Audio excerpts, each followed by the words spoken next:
നമ്മൾ ഇവർ റമദാൻ തന്നെ എടുത്തു, ഭയങ്കര ഡേഞ്ചറസ് ആണ് ഈ റിലീജിയസ് ഫാസ്റ്റിംഗ്. ബിക്കോസ് അതിനകത്ത് നമ്മൾ വെള്ളം വരെ റെസ്ട്രിക്ഷൻ ആണ്, fluid restriction and food restriction ആണ്.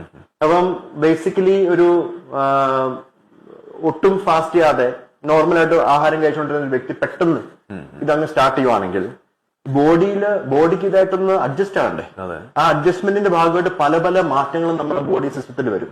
അപ്പൊ അതിനകത്ത് ഈ ഡീഹൈഡ്രേഷൻ, വെള്ളം കുടിക്കാതിരിക്കുന്ന പേഷ്യൻസിൽ ഡീഹൈഡ്രേഷൻ വന്നാൽ പല പല പ്രശ്നങ്ങൾ വരും. കിഡ്നി സ്റ്റോൺ മുതല് ഇൻഫെക്ഷൻസ് മുതല് ഇംബാലൻസ് വരും. ഇപ്പം ഞാനിപ്പം പറയുന്നത് നോർമൽ ആൾക്കാരിലാണ്, പക്ഷെ ഈ ഒരു പ്രത്യേക ഗ്രൂപ്പ് ഞാൻ ചികിത്സിക്കുന്നത് സിറോസിസ്, കരൾ രോഗം ഉള്ള വ്യക്തികളില് ഈ ഇങ്ങനത്തെ റിലീജിയസ് ഫാസ്റ്റിംഗ് പോലും പാടില്ലെന്നാണ്. എന്നുവെച്ചാൽ പഠനങ്ങളുണ്ട്. റമദാൻ മാസത്തില് ഇന്റർമീഡിയറ്റ് ഫാസ്റ്റ് ആ ഫാസ്റ്റിംഗ് ചെയ്യുന്ന ടൈമില് ഈ സിറോസിസ് പേഷ്യൻസിന്റെ അഡ്മിഷൻസ് ഹോസ്പിറ്റലിൽ കൂടുകയാണ്. പഠനങ്ങളുണ്ട്. ഈജിപ്തിൽ നിന്നുള്ള വലിയൊരു പഠനമുണ്ട്. അതായത് ഈ റമദാൻ ടൈമില് നല്ല ഫുൾ ഫാസ്റ്റ് ചെയ്ത സിറോസിസ് വ്യക്തികൾ സ്റ്റേബിൾ ആയിട്ടിരുന്നവര് പെട്ടെന്ന് അവരുടെ കോംപ്ലിക്കേഷൻസ് അസുഖങ്ങളൊക്കെ കൂടിയിട്ട് അവര് നേരെ ഹോസ്പിറ്റലിൽ അഡ്മിറ്റ് ആവുകയാണ് ഈ റമദാൻ ടൈം കഴിയുമ്പോഴത്തേക്ക്. അതിന്റെ അർത്ഥം എന്താണ്? അവരുടെ ഫാസ്റ്റിംഗ് പീരീഡിൽ അവരുടെ ബോഡിക്ക് ടൂ മച്ച് ഓഫ് സ്ട്രെസ് ആണ്. ഒരിക്കലും ഒരു സിറോസിസ് വ്യക്തി ഫാസ്റ്റ് ചെയ്യാൻ പാടില്ല. വളരെ സ്റ്റേബിൾ ആയിട്ടുള്ള സിറോസിസ് വ്യക്തികളുണ്ട്. അതായത് ചൈൽഡ് എ എന്നൊക്കെ നമ്മൾ പറയുന്ന ഗ്രൂപ്പുണ്ട്. ചൈൽഡ് എ, ചൈൽഡ് ബി ഉണ്ട്, ചൈൽഡ് സി ഉണ്ട്. ചൈൽഡ് സി എന്ന് പറയുന്നതാണ് ഏറ്റവും മോശമായ അഡ്വാൻസ് കോംപ്ലിക്കേഷൻസ് ഉള്ള സിറോസിസ് വ്യക്തികൾ. ബിയും ഉണ്ട് അതിനകത്ത്. എ എന്ന് പറയുന്നത് വളരെ സ്റ്റേബിൾ ആണ്. എ ഗ്രൂപ്പില് ഒരു തരം റെസ്ട്രിക്റ്റഡ് ആയിട്ടുള്ള ഫാസ്റ്റിംഗ് ഫോളോ ചെയ്യാം. പക്ഷെ അവര് വെള്ളമൊക്കെ കുടിക്കണം. വെള്ളമൊക്കെ കുടിക്കാതിരുന്നാൽ അവർക്കും പ്രശ്നം. അവർ ബി ആവും, അല്ലെ പിന്നെ സി ആവും. അപ്പൊ അങ്ങനെ അസുഖം കൂടാൻ വരെ സാധ്യതയുണ്ട് ഇങ്ങനെ രോഗികളിൽ. പക്ഷെ അതല്ലാതെ നമ്മള് ആൾക്കാരിൽ ഇപ്പൊ പലരും എന്റെ അടുത്ത് പയ്യന്മാര് കുറച്ച് വണ്ണമുള്ളവരൊക്കെ നമ്മൾ ഈ ഫാറ്റി ലിവർ ഡിസീസിന് ചികിത്സിക്കുന്നുണ്ടല്ലോ.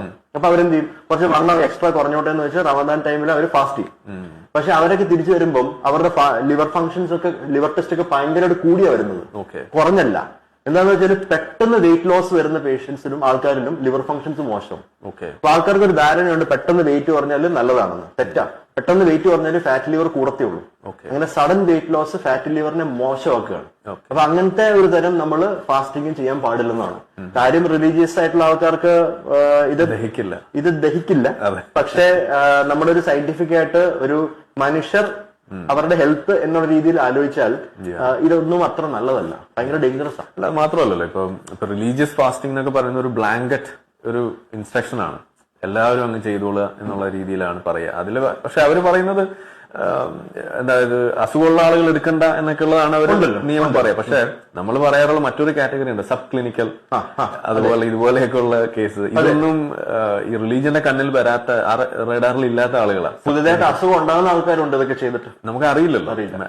ക്ലിനിക്കലി പ്രസന്റ് ചെയ്യുമ്പോഴല്ലേ നമ്മൾ അസുഖം ഉണ്ട്. ഇതാണ് അതിന്റെ ഒരു ഇൻട്രസ്റ്റിംഗ് ഇത്. അതായത് ആദ്യമേ സിറോസിസ് ഉണ്ടെന്ന് കണ്ടുപിടിക്കുന്നത് ചിലവരിൽ റമദാൻ കഴിഞ്ഞിട്ടാണ്. എന്നുവെച്ചാൽ അത് കഴിയുമ്പോൾ ഒരു ബ്ലീഡ് ആയിട്ട് വരികയാണ്, രക്തം ഛർദ്ദിച്ച്. എന്താ നോക്കുമ്പോഴത്തേക്ക് അവർക്ക് സിറോസിസ് ഉണ്ട്. അവർക്ക് അറിയില്ലായിരുന്നു. ഇത്രയും നാൾ അവർ ഇടയ്ക്കിടെ ഫാസ്റ്റ് ചെയ്തിട്ട് അതിന്റെ ഒരു ദിവസം അതിന്റെ സ്ട്രെസ് കൂടിപ്പോയിട്ട് ലിവർ ഫംഗ്ഷൻസ് മോശമായിട്ട് ബ്ലീഡ് ആയിട്ട് വരുന്ന ആൾക്കാരുണ്ട്. അപ്പൊ അങ്ങനെ ഡയഗ്നോസ് ചെയ്യുന്നുണ്ട് നമ്മൾ. ഇതിപ്പോ നമ്മള് ഇപ്പൊ ലിവർ ഡിസീസ് പ്രകാരം മാത്രമേ ഇപ്പൊ നമ്മൾ പറഞ്ഞത്. ഇത് കൂടാതെ നമ്മൾ ചില പേപ്പേഴ്സ് വായിച്ചിട്ടുള്ള ക്രോൺസ് ഡിസീസ്, അതുപോലെയുള്ള ഇൻഫ്ലമറ്ററി ബവൽ ഡിസീസ്, അതിനകത്തൊക്കെ ഇത് ക്രോൺസ് ഡിസീസ് പറയുന്നത് വൻകുടലിലും ചെറുകുടലിലൊക്കെ വ്രണങ്ങൾ വന്നിട്ട് അൾസേഴ്സ് വന്നിട്ട് ലോങ് ആയിട്ട് നമ്മൾ ചികിത്സിക്കുന്ന ഒരു അസുഖമാണ് Crohn's disease. Inflammatory bowel disease എന്ന് പറയുന്നത് അതുള്ള വ്യക്തികൾ, ക്യാൻസർ രോഗികൾ, ഹാർട്ട് അസുഖമുള്ളവര്, അങ്ങനെ പലതരത്തില് അസുഖം കൺട്രോൾഡ് ആണെങ്കിലും ഇങ്ങനത്തെ ഓരോ കാര്യങ്ങൾ നമ്മുടെ ഡയറ്റിലും നമ്മുടെ ജീവിതശൈലിയിലും പെട്ടെന്ന് വരുന്ന ഒരു മാറ്റം വരുമ്പോഴേ ശരീരത്തിൽ പല പല ചേഞ്ചസ് വന്ന് കോംപ്ലിക്കേഷൻസ് ആവുന്ന പല വ്യക്തികളും ഉണ്ട്. അപ്പൊ സയന്റിഫിക്കലി ഇതൊന്നും നന്നല്ല. ബാക്കിയുള്ളത് എല്ലാവരും അഡൾട്ട്സ് ആണ്. അതുകൊണ്ട് ആലോചിച്ച് കാര്യങ്ങളും ചെയ്യാന്നുള്ളതാണ് നമുക്ക് പറയാനുള്ളത് പറഞ്ഞു. അതായത് പ്രാർത്ഥിച്ച് അത് നേരെയാക്കാനുള്ള ധൈര്യം ഉണ്ടെങ്കിൽ അത് എടുത്തോട്ടെ. അതെ.